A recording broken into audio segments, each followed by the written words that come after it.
हाँ, तो लड़ाई झगड़ा मारपीट और सीधे शब्दों में बोला जाए तो गुदम गुदाई, ये एक ऐसी चीज होती है जो कि मर्द समाज को अपनी जान से ज्यादा प्यारी होती है।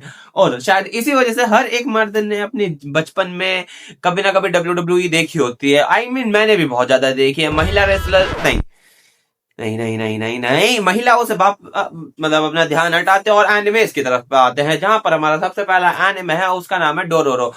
जहां पर हमें देखने को मिलती है कहानी एक बालक की, एक बालक जिसके पूरे शरीर को और उसके अंजर पंजरों को दानवों को बेच दिया गया है। बेचा किसने है, क्यों बेचा है, किस तरह बेचा है, वो सब तुम्हें एनिमे में जाके देखने को मिल जाएगा।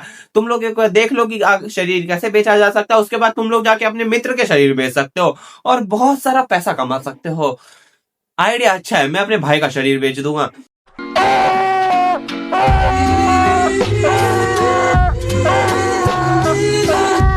बट शरीर बेचने से वापस आए और बात करें वापस से कहानी की, तो कहानी में देखो, अब ये जो बालक है ना, इसका जो पूरा शरीर है वो बेच दिया गया है डीमंस को। तो भाई के पास में सिर्फ पपेट वाले जो अंजर पंजर पड़े हुए हैं और ये उन अंजर पंजरों का इस्तेमाल करता है, लड़ना सीखता है और डीमंस के खिलाफ खड़ा हो जाता है कि मेरी तीसरी टांग वापस दे मेरे को, नहीं तो तेरी गुद्दी लाल कर दूंगा। और यही है पूरी कहानी, जहां पर हमारा मेन कैरेक्टर है वो आखिर किस तरह अपने अंजर पंजर जो कि अलग अलग लोगों के पास पड़े हैं उनको इकट्ठा करेगा। बात करें अगले आने में की, तो उसका नाम है पैरासाइट। यहाँ पर भी हम लोगों को एक बालक दिखाया जाता है जो कि बालक नहीं है, वो एक किशोर अवस्था का बालक है, जहां पर उसके शरीर के अंदर अलग अलग हार्मोनल परिवर्तन हो रहे हैं। काफी कुछ बड़ा हो रहा है तो काफी कुछ छोटा हो रहा है। और ऐसे वक्त पे वो एक दिन सो रहा होता है, सोते सोते में उसको पता क्या चलता है, उसके हाथ में कोई तो कीड़ा घुस गया। और ये कीड़ा देखने में स्पर्म जैसा लग रहा है, क्यों लग रहा है मुझे भी नहीं पता है, पता नहीं कौन सा होगा जिसने ये चीज छोड़ी होगी, किसको शौक चढ़ा होगा कि धरती पे मुट्ठी मार देते हैं। अर्थ चांद जैसी दिखती है ना, उस मैं भी मानना चाहूंगा मुट्ठी, मुझे भी कोई फर्क नहीं पड़ता है। बट अब जो वो स्पर्म होता है वो उसके हाथ में घुस जाता है और ये चीज जैसे हमारे बंदे को रियलाइज होती है, उसे समझ आता है कि ये चीज उसके अंदर नहीं पहुंचनी चाहिए, तो वो अपने हाथ को किसी चीज से बांधता है। क्यों बांधता है पता नहीं है। और उसके बाद उसके हाथ में एक दूसरा परग्रह ही आ जाता है, मतलब उसका दिमाग यहाँ है और उसके हाथ में भी एक दिमाग है। मतलब तुम समझ सकते हो, तुम कभी अपने उल्टे हाथ से मुट्ठी मार पाओगे? नहीं मार पाओगे ना, ये बंदा मार सकता है। टैलेंट कहते हैं सर, टैलेंट।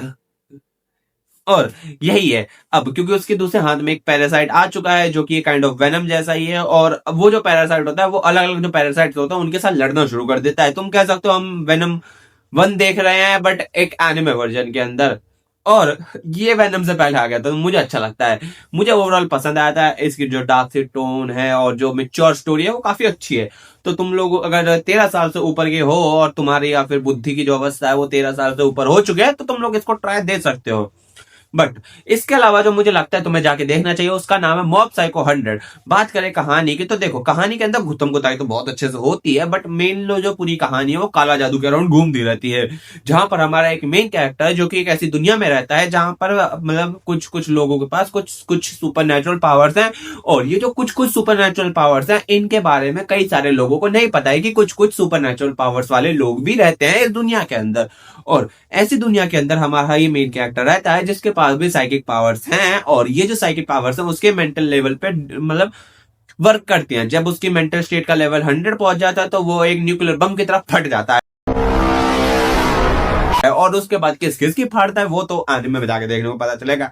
बट ऐसे में जो हमारा मेन कैरेक्टर होता है वो एक बंदे से मिलता है जो कि उसका चूतिया काटता है, किस तरह काटता है वो चीज भी तुम्हें एनिमे में देखने को मिल जाएगी।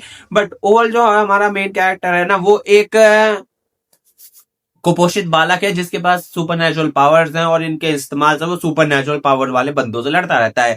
1v1 करता है, 1v2 करता है, 1v3 करता है और जीत कर आता है। ठीक है, इतना समझ गए। बट इस सब के अलावा भी जो मेरे ख्याल से तुम लोगों को आने में देखना चाहिए, उसका नाम है द केस स्टडी ऑफ वानिदास। ये एक फैंटेसी एक्शन और रोमांस और जो भी होता होगा उन सब जॉनर्स का एनिमे है, जहां पर हम लोगों की एक जो पूरी कहानी है 2 मर्दों के अराउंड घूमती है। अब ये जो 2 मर्द है ना, इन दोनों के अंदर एक दूसरे को लेकर बिल्कुल भी इंटरेस्ट नहीं है, और ये उस तरीके की स्टोरी भी नहीं है। हर एक मर्द के पास उसकी पसंदीदा औरत है। और बात करें इन दोनों मर्दों की, तो ये दोनों के दोनों ना एक चीज के पीछे पड़े हैं। ये जो मर्द है वानिदास के पीछे पड़ा है, जो कि सुनने में अजीब लग रहा है, लेकिन बस पड़ा है, किसी तरह तो पड़ा है। क्यों पड़ा है वो सब भी तुम्हें कहानी में पता चलेगा। और ये जो वानिदास है वो लड़की के पीछे पड़ा है, क्यों पड़ा है, कैसा पड़ा है, वो सब भी तुम्हें एनिमे के अंदर पता चलेगा।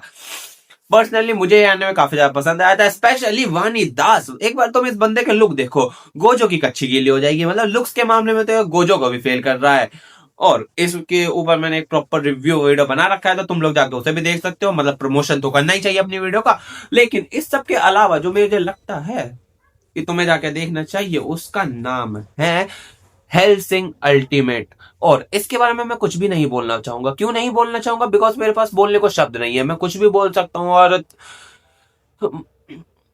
शायद वो तुम्हारे लिए स्पॉयलर्स हो जाएगी। तो मेरा क्या मानना है, तुम्हें खुद जाके आने में देखना चाहिए। मैंने तुम्हें बता दिया, उससे तुम्हें शुभ चैन और सब कुछ पड़ जाना चाहिए। तुम लोग जाके देख सकते हो इस एनिमे को भी। पर्सनली ये मुझे बहुत ज्यादा पसंद है। मतलब डार्क थीम और टोन और ओल्ड एनिमेशन सब कुछ एकदम ही कमाल का है। तो तुम लोग इसको भी ट्राई कर सकते हो। बाकी वीडियो इसी के साथ समाप्त हो जाती है। और हाँ, बीच में रिकॉर्डिंग रुक गई थी, क्यों रुक गई थी मुझे भी नहीं पता है। मैं चलता हूँ, बाय बाय, टाटा सायोनारा।